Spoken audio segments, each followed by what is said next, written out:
Water and air, the two essential fluids on which all life depends, have become global garbage cans. That is a quote from Jacques Cousteau. He was a filmmaker, innovator, scientist, and many more things. He used those skills to do studies on the ocean.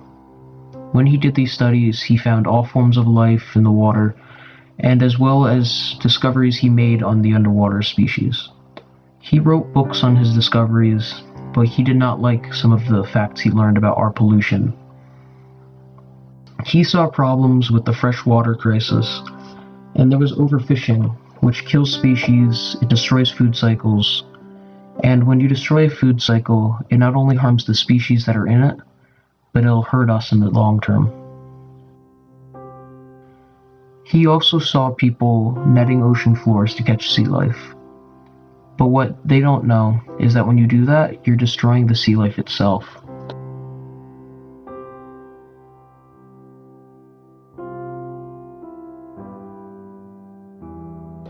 You could be destroying underwater habitats that use the seagrass and other coral that might be homing many of fish. And when you're destroying those areas, you're destroying the species itself. He also saw the problems with littering and how it was forming big trash islands. Some of these trash islands were twice the size of Texas, and they could secrete chemicals that were called dead zones. These dead zones would instantly kill fish that tried to live in them, and would destroy all forms of seagrass that tried to grow.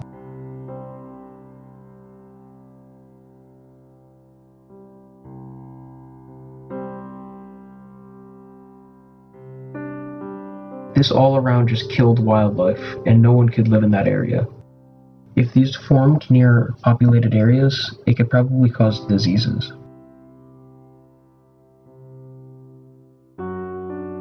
Another expert is John Englander.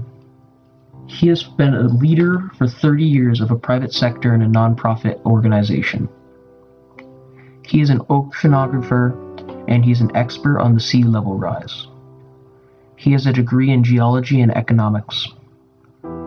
He looks towards the future on how the environment is being affected by us. He sees these problems, and he's not happy with how the solutions will end up.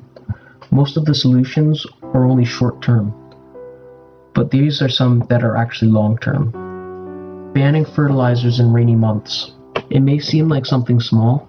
Lawn fertilizers can kill populations of fish because the chemicals in them are corrosive.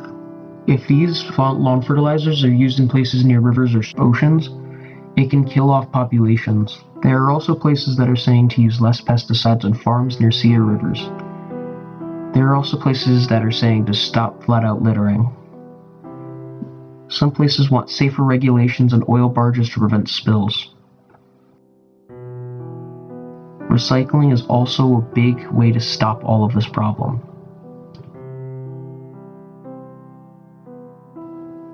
Nonprofit organizations are always willing to help the world. These are the solutions to the biggest problem that our world may not have even seen. Because if you don't stop the pollution in the oceans, then the pollution in the oceans will stop us.